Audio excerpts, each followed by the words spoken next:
네, 우리 70주년을 맞는 우리 용산중앙교회 성도님들에게 참 축하의 말씀을 드리면서 말씀을 나누고자 합니다. 70주년을 바라보면 이제 처음을 좀 많이 생각하잖아요, 그렇죠? 처음을 생각하는데 특별히 모든 교회의 처음, 모든 교회의 처음은 우리 예루살렘 교회라고 할 수 있는데 이 교회를 생각을 해보면서 오늘 우리 용산중앙교회를 비춰보면 참 좋지 않겠나 이런 생각이 듭니다.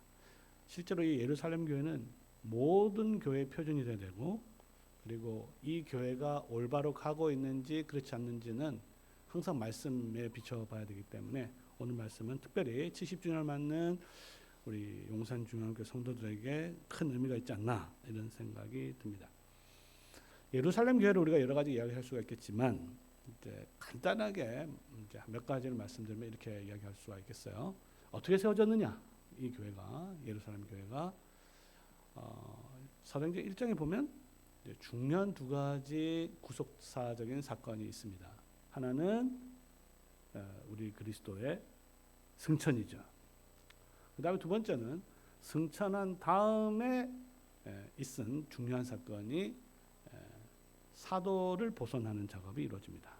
12사도가 온전하게 이루어지죠. 그래서 그리스도께서 승천하시고 승천의 선물로 사도직이 회복이 되고, 회복이 된 그 사도들이 능력 있게 복음을 전하기 위해서 오순절날 성령께서 임하시고 그 능력을 가지고 담대하게 복음을 전했을 때 엄청난 많은 사람들이 회개를 하고 주께 돌아오게 됩니다. 3,000명이나 되는 사람이 회개를 했죠. 그리고 그 3,000명이나 되는 사람이 회개에 합당한 증거로서 세례를 받습니다. 이게 이제 사도행전 2장 31절까지의 이야기고요. 세례를 받았을 때 최초의 교회가 시작된 거죠. 그리고 이들이 모였을 때, 세례를 받은 사람들이 모였을 때 그들 모여서 한 일이 뭐냐면 세 가지입니다.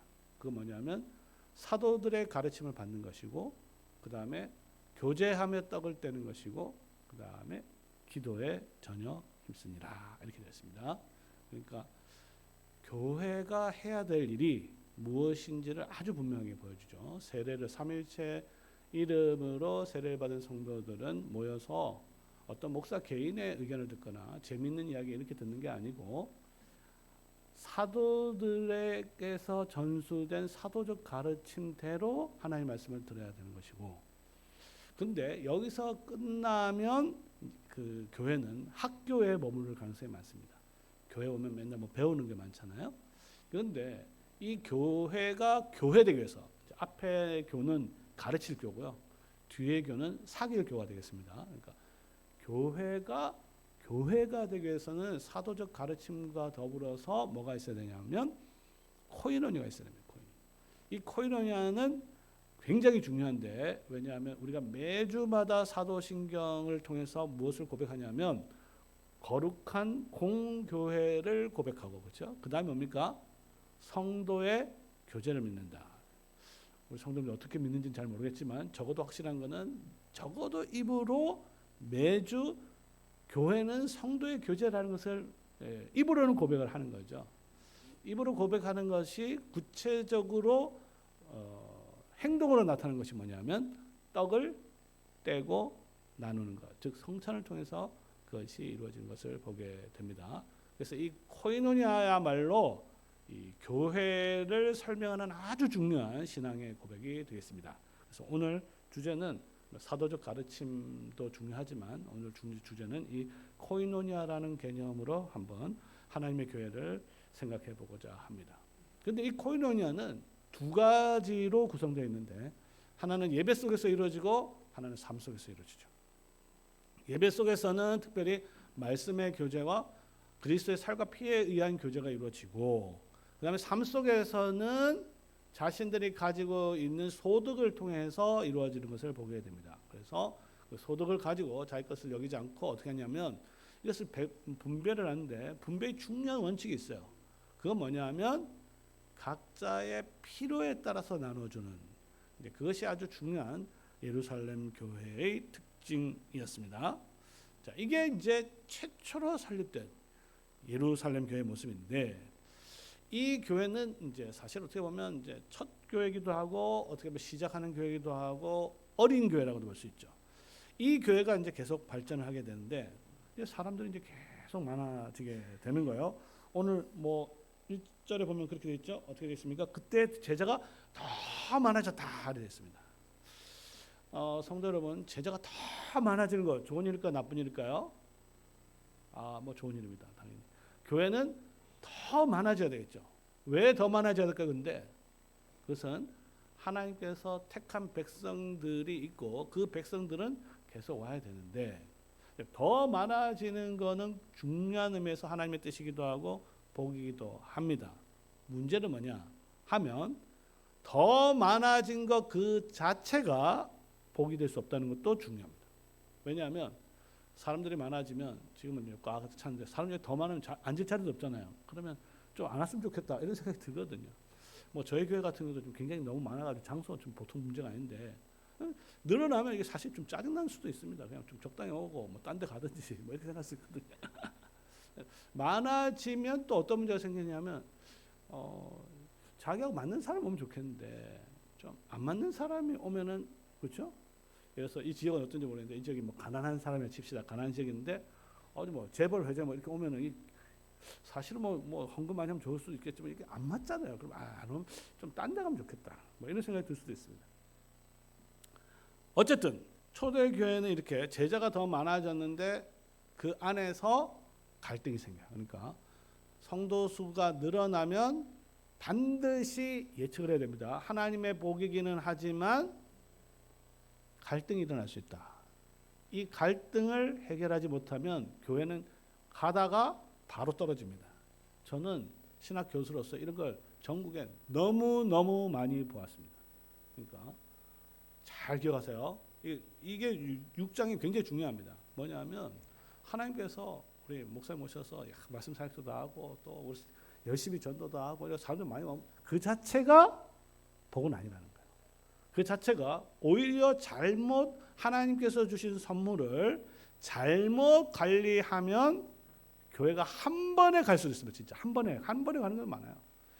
교회를 세우는 거는 70년이지만요. 정말 죄송한데 교회가 무너지는 거는요. 진짜 7일 안에도 무너질 수 있습니다.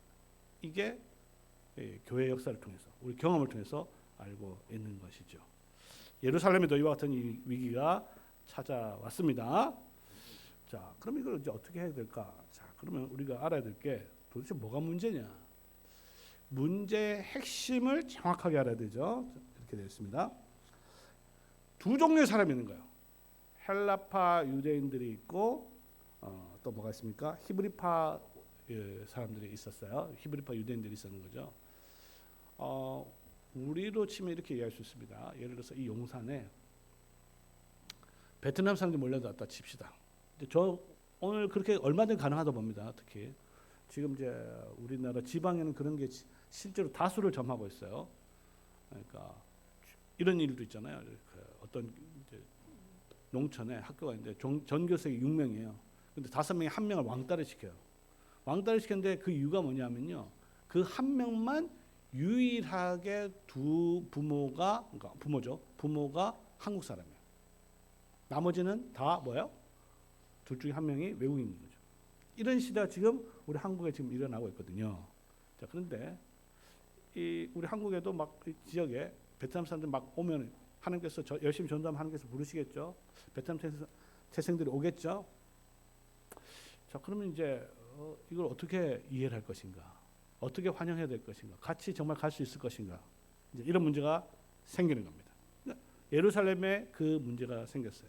그러니까 서로 이제 갈등이 생기는데 갈등의 핵심 뭐가 있냐면요. 민족의 문제가 있고 계급의 문제가 있고 재정의 문제가 있습니다. 다 어려운 문제예요. 그렇죠? 예를 들어서 헬라파하고 히브리파는 민족적인 문제입니다. 인종적인 문제예요. 이거요. 정말 해결하기 쉽지 않은 문제입니다. 근데 거기다가 어떤 문제까지 있냐면 계급적인 문제도 있어요. 과부라는 게 뭐냐면 과부는요. 그 당시 전쟁으로 인한 어떻게 보면 피해자들이죠. 그러니까 그 당시 전쟁이 많이 있었으니까 전쟁을 통해서 이제 생기는 그룹들이 가장 낮은 그룹들이 객과 고아와 과부입니다. 객과 그러니까 남편을 잃고 또 아버지를 잃고 또는 포로를 끌려와 가지고 그 지역 사람들이 생긴 거죠. 근데 처음에는 문제가 없었죠. 맨 처음에는 히브리파 사람들만 있었기 때문에 이렇게 그들을 도와주는 게 아무 문제가 없어요. 근데 사람이 너무 많아졌어요. 너무 많아졌는데 그 전에는 12명의 사도들이 이 일을 정말 주님으로부터 받은 권세를 가지고 잘 했단 말이에요. 자, 그런데 이제 사람 너무 많아지니까 그걸 못 하는 거죠. 그러니까 빠지는데 어떻게 빠지느냐? 누가 빠지느냐? 소수파가 빠집니다. 잘 기억하시기 바랍니다. 이 교회가 성장하라고 사람들이 많아지면 누가 빠지게 되냐면요. 이 중에서 가장 소수파, 약자들이 빠지게 됐어요. 교회의 도움을 받지 못하게 되어 있습니다. 이렇게 되면요. 교회는 결국 나라도 마찬가지잖아요. 결국 한번 붙게 되고 그 다음에 갈등이 터지면 교회는 그대로 주저앉게 되는 것이죠. 자, 성도 여러분, 이런 문제가 생기면 그럼 어떻게 이제 해결을 할 것인가? 이 문제는요 결코 쉬운 문제가 아니잖아요. 또 이제 구제를 한다는 것은 이제 뭐랄까 이렇게 돈을 지출하는 거잖아요. 돈 문제만큼 민감한 문제도 없습니다. 어떻게 보면. 자, 그런데 그 전에는 이 돈에 대한 지출의 중요한 원리가 뭐였냐면 필요에 따라서 나눠졌단 말이에요. 필요에 따라서. 이 사람이 필요하다면 필요한 만큼 주는 거예요. 일한 만큼 주는 게 아니고 필요한 만큼 주는 것이 성경적 원리입니다. 우리가 이거 성경의 원리를 잘 이해를 해야 돼요. 그래서 왜냐하면 우리 이야기를 하다 보면 신자 불신자가 이런 면에서 똑같은 경우 더 제가 보기엔 악한 경우도 제가 많이 보겠는데 일한 대로 줘야 되지 무슨 일도 안 했는데 줘야 되냐. 그렇지 않습니다. 성경적 원리는 일한 만큼 주는 것이 아니고 필요한 만큼 주는 거죠. 그것이 이제 대표적으로 예수님께서 주신 말씀이 포도원 비유 아니겠어요? 맨 마지막 가지고 1시간도 일 안 했는데 한 데나리온 주지 않았습니까? 그죠? 그렇다고 10데나리온 준 건 아니에요. 자, 그러니까 필요에 따라서 지출하는 이 복음의 원리가 교회 안에서 굉장히 위협을 받게 된 거예요. 이거는 단지 그 돈을 갖다 어떻게 쓰냐 이런 문제가 아닙니다. 자, 그런데 이 돈이 얼마나 중요한 문제였냐면요. 이 헌금 모아서 이것을 어디다 두었냐면요. 사도들의 발 앞에 두었다. 이렇게 되어 있습니다. 사도들의 발. 이걸 뭐냐면 사도들의 권위 아래에 두었다는 말이에요. 이해가 안 가죠. 우리가 생각해요. 이제 여기 봉헌도 있네요. 이거 왜 여기다 갖다 놓냐? 그거 왜 뭐 보기 좋게 하는 건 아니죠. 이것은 기본적으로 교회에서 드리는 헌금은요 회비 내는 거 아니에요. 하나님 뭐 거지도 아니잖아요. 하나님 돈이 필요하신 분도 아니고 돈이 필요한 건 사실 필요한 사람, 가난한 사람 필요한 거 아니겠어요? 또 필요한데 필요한 거 아니겠어요? 그러니까 이것을 모아서 사도들의 발 앞에 갖다 놓고 사도들이 그것을 가지고 필요에 따라서 나누어 줬는데 이 복음의 사역이 큰 위기가 왔기 때문에 이것은 그냥 너네들끼리 알아서 해라 이렇게 해결이 되지 않았습니다. 자, 이제 문제가 정확하게 드러났어요. 이거 해결하지 않으면 교회는 망합니다. 자, 그러면 이 문제를 어떻게 해결할 것인가 했을 때 사도들이 모여서 12사도가 모여서 의논을 했습니다. 12사도 모여서 의논한 거예요. 그러니까 교회에서도 어떤 문제가 있는데 그 문제가 가벼운 문제면 좀 지켜보는 게 맞지만 어떤 거는 이거는 그냥 넘어가는 문제가 아니다. 라고 했을 때는 쉽게 말하면 12사도를 모이면 이제 우리로 치면 이제 당회가 되겠죠. 당회가 모여서 이 문제를 깊이 논의를 해서 결정을 하는 것을 보게 됩니다. 이것은 그 전에 없었던 거야. 사도행전 6장에 처음으로 드러나게 되는 것입니다. 그러니까 개인적인 문제는 개인적으로 하기로 하면 제일 좋습니다. 그렇죠? 그런데 이것은 개인적인 문제가 아니잖아요. 교회 안에 있는 구조적인 문제고 이것이 해결되지 않으면 교회가 큰 위험에 처한단 말이에요. 그랬을 때는 공적으로 보고가 돼야 되고 공적으로 모여서 의논을 해야 되고 공적으로 결정 사항을 이제 공포하는 거죠. 어떻게 되어 있습니까? 열두 사도가 모든 제자를 불러 모았다 그랬어요. 쉽게 말하면 공동회의를 했단 말이죠. 이거는 한 사람에게 뭐 몇몇 사람에게 이야기할 게 아니라 모든 사람을 불러놓고 당회가 했던 사항들을 공지를 하는 겁니다. 그래서 당회는요 결정해놓고 교인들이 안 알리고 그런 게 많잖아요. 이걸 보면 그렇게 하면 안 되겠죠. 당회는 어떤 것을 결정하면 당회 교회 모든 회의는 공개회이기 때문에 어떤 것을 결정하고 나서는 모든 성도들에게 알려야 되는 거죠. 실제로 장로교 정치 원리는 그 결정이 모든 회원들에게 공포되는 그 순간부터 효력이 납니다. 그거 안 하면 사실 효력이 안 나는 거예요. 그것이 바로 오늘 성경에 분명히 드러났죠. 모든 제자를 불러 모고 이르되. 자, 결정사항을 이야기합니다. 결정사항은 아주 간단합니다. 결정사항은 뭐냐? 우리가 하나님의 말씀을 제쳐놓고 구제를 일삼는 것이 마땅하지 않다. 굉장히 중요한 대원리입니다. 교회는 하나님의 말씀이 지배하고 하나님의 말씀이 다스려지는 것이 대원리입니다. 이 말은 뭐냐? 어떤 의논을 하더라도 어떤 것을 토의하더라도 제일 먼저 생각해야 될 게 뭐냐? 이것이 하나님의 말씀에 의해서 다스려지느냐 안 하냐. 그게 제일 우선이란 말이에요. 이걸 할 때 히브리파 사람 몇 명이냐, 뭐 그죠? 헬라파 사람 몇 명이냐, 지금 누가 빠졌느냐, 뭐 이런 거는 사도들이 결정할 게 아니에요.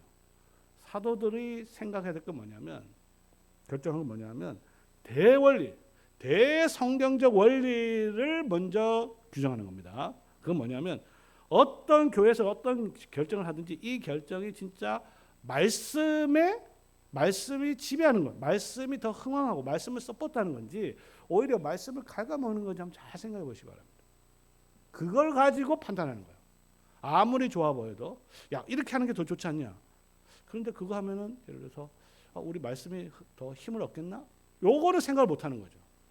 만약에 이걸 생각하지 못하면 교회 안에 있는 모든 회의들은 결정들은 그냥 일반 단체하고 차이가 하나도 없는 거죠. 교회 회의와 교회 밖의 회의의 근본적인 차이는 뭐냐? 모였을 때 어떤 결정을 하더라도 이것이 하나님의 말씀이 다스려지도록 하냐, 힘이 있도록 하냐, 이것을 제일 먼저 원리를 생각해야 된다. 아주 분명하잖아요. 말씀을 제쳐놓고. 자, 사도들이 구제를 하는 거 좋은 거예요, 나쁜 거예요?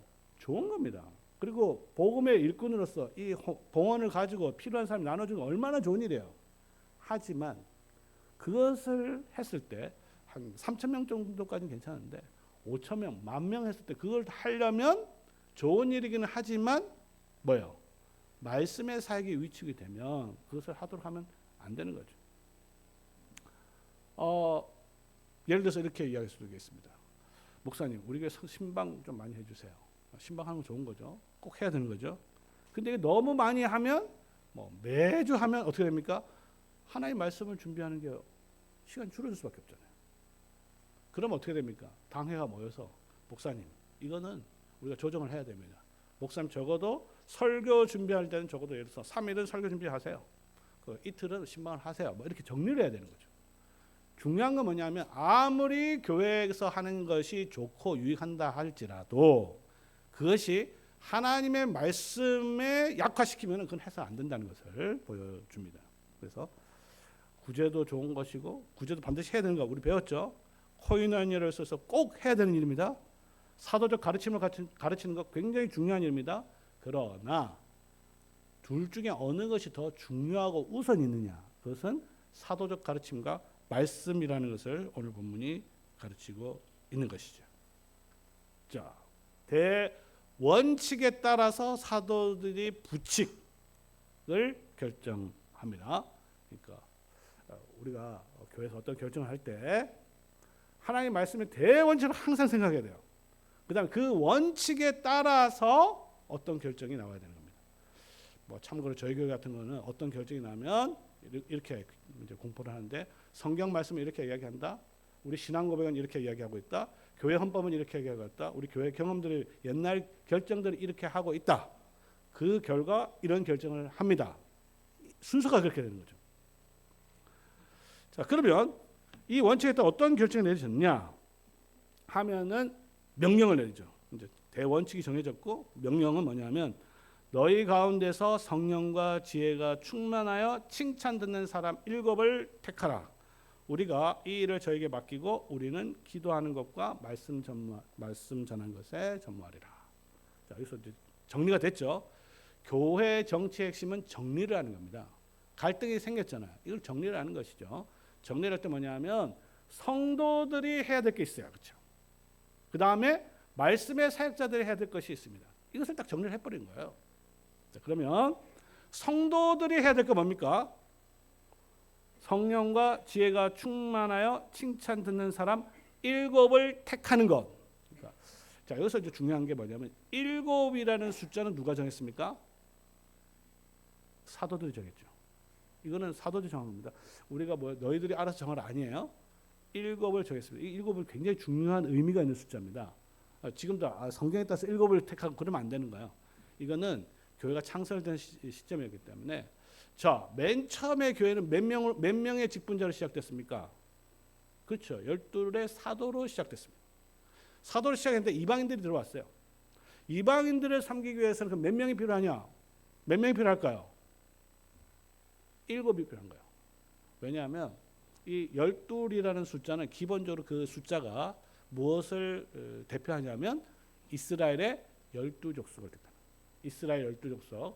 12이 만약에 이스라엘의 숫자, 이스라엘 12족속을 대표한다면 7은 무엇을 대표할까요? 7은 가나안 7족속, 이방의 숫자를 대표하는 겁니다. 그 대표적인 예가 뭐냐면 예수님께서 이런 질문을 한 적이 있어요. 오병이어 사건 아시죠? 칠병이어 사건도 아시죠? 우리는 이제 뭐 몇 명 먹었냐 이렇게 중요한 이게 그 몇 명 먹었는데 관심인데 예수님이 이렇게 질문했습니다. 자, 오병이어 해가지고 광주 몇 개 남았냐? 몇 개 남았습니까? 12광주 남았어요. 칠병이어 해가지고 몇 광주 남았냐? 몇 광주 남았어요? 7개 남았습니다. 그러니까 하나는 12개, 하나는 7개예요. 그게 이제 그 사역의 대상이 누군지를 아주 잘 보여주는 예라고 할 수 있는데, 그러니까 12는 기본적으로 이스라엘을 위한 숫자고 7은 기본적으로 이방인을 위한 숫자이기 때문에 이 숫자는 성도들이 정한 숫자가 아니에요. 사도들이 너희가 7을 택하라. 그러면 성도들이 해야 될 건 뭡니까? 그러면 택하는 거죠. 그러니까 여기서 우리는 이제 중요한 것을 볼 수가 있는데, 자, 12 중에서 한 명은 어떻게 돼요? 12를 누가 택했냐면 예수님이 직접 택했습니다. 그리고 한 명은 어떻게 택했어요? 제비뽑기를 택했어요. 옛날에 제비뽑기 했으니까 오늘도 제비뽑기 아닙니다. 사도들이 7을 너희 중에서 선거를 통해서 뽑아라 이렇게 이야기하는 거죠. 그런데 아무나 뽑아서는 안 되죠. 어떤 사람을 뽑아야 돼요? 성령과 지혜가 충만한 사람을 뽑아요. 여기서 직분자의 중요한 자질을 보게 되는 것입니다. 그러니까 먼저 숫자를 정해놓고 그 숫자에 해당하는 자질이 뭔지를 알고 그다음 해야 되는 일을 봐야 되는 것이죠. 자, 그러면 이제 성도들이 해야 될 건 그럼 이제 뭐죠?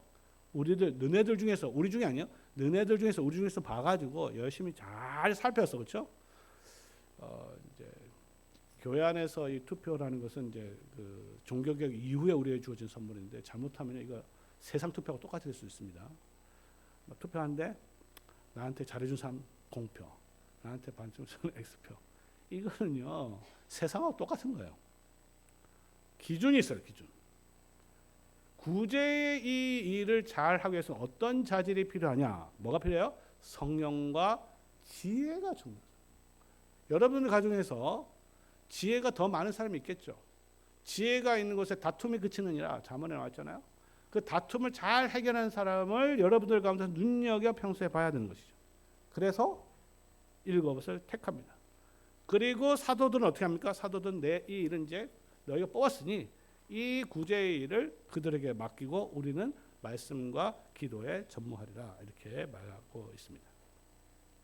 성도 여러분, 교회가 이렇게 어려움과 갈등의 요인이 생겼을 때 초대교회는 그냥 모여가지고 뭐 기도해야 열심히 합시다. 서로 사랑합시다. 서로 양보합시다.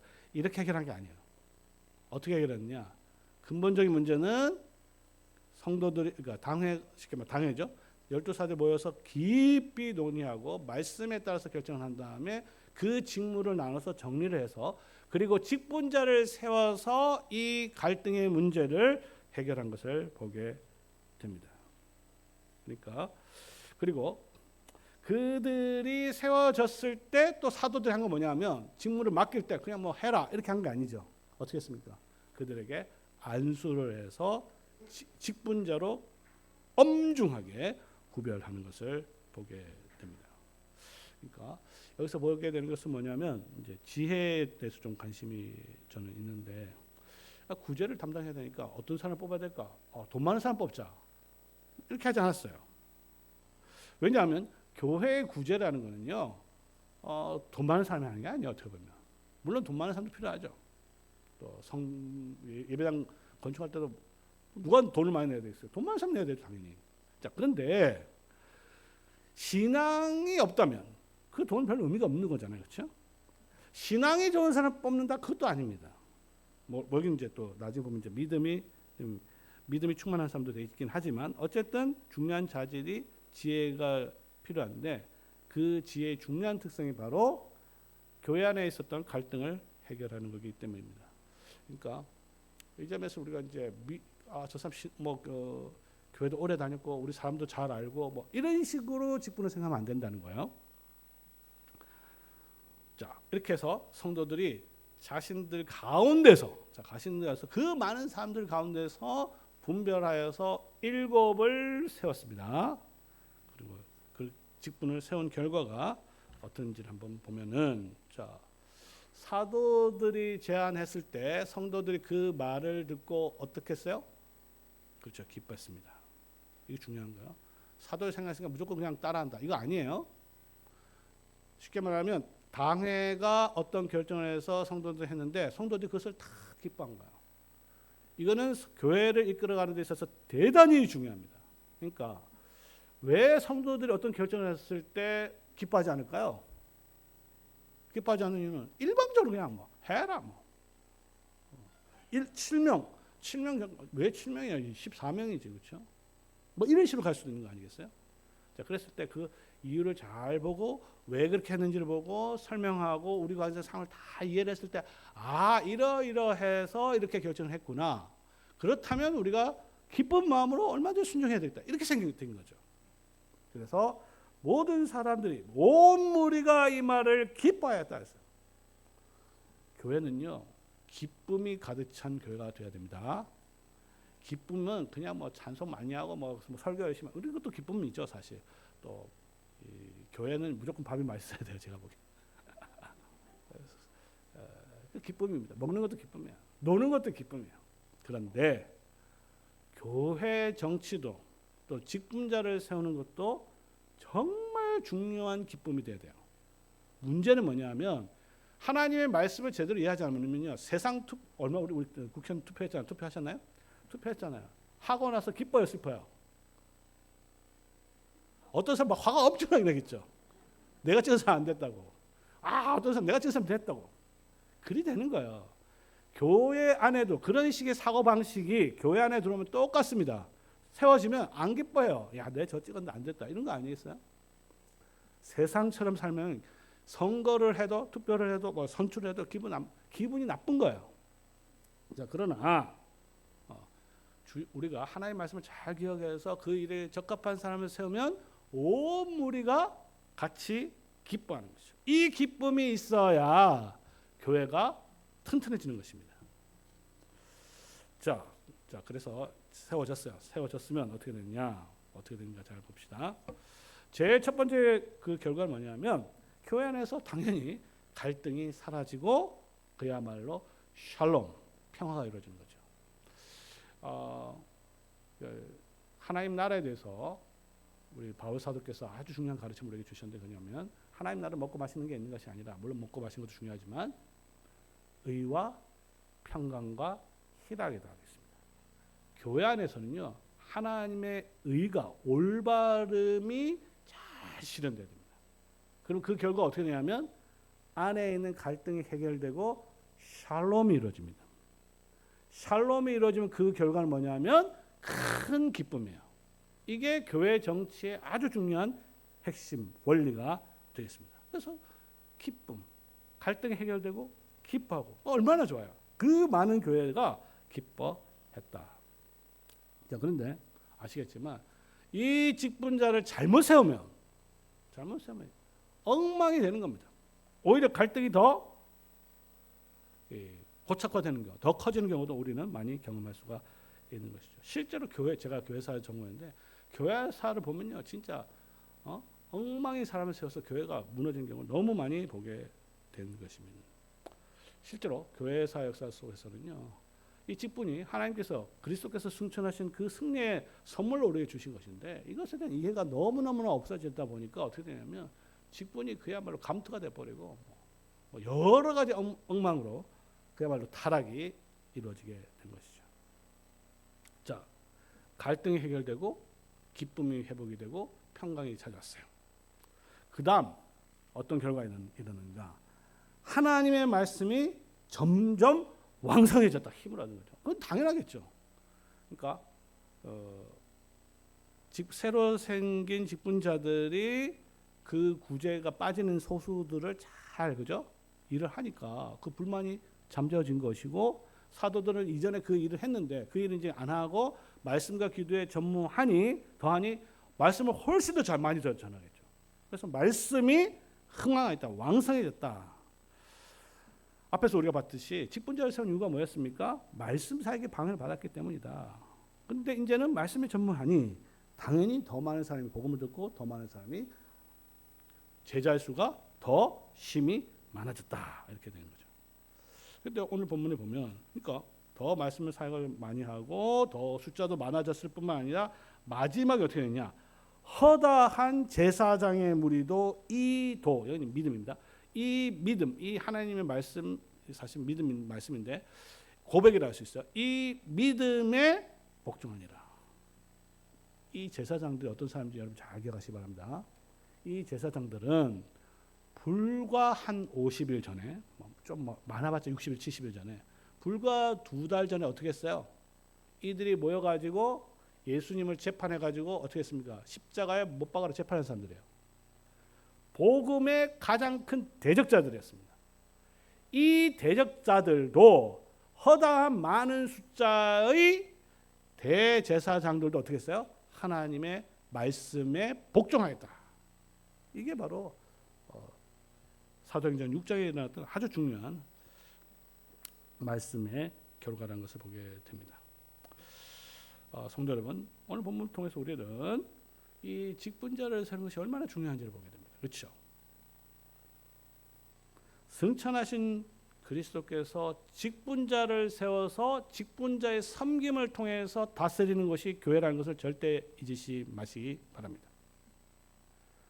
자, 말씀을 잘했는데 성도들이 늘어났고 그 결과 소수가 소외함을 받았고 구제로 인해서 갈등이 세웠고 그 결과 말씀 증거에 큰 위기가 찾아왔어요. 그러니까 특별히 교회의 직분자들은 이 말씀 선포가 방해가 받는지 어떤 제약을 받는지를 항상 민감하게 안테나를 세워서 살펴보아야 하는 것이죠. 사도들은 말씀에 전부하기 위해서 직분자를 세웠고 직분자를 세워지자 직분자의 봉사를 하게 되고 그 결과 갈등이 사라지고 샬롬이 일어난 다음에 말씀이 흥왕왕성하게 되었다. 사도행전 6장은 오늘 교회에 중요한 메시지를 던지고 있습니다. 교회가 성장하면 그것에 따라서 여러 가지 문제도 생길 수 있을 것입니다.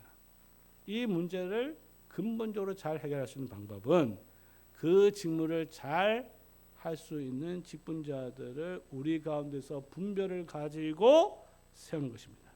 이 일을 잘 수행한다면 이 교회는 오늘 본문에 봤듯이 더 많은 사람들이 와도 문제가 없는 거죠. 그렇죠?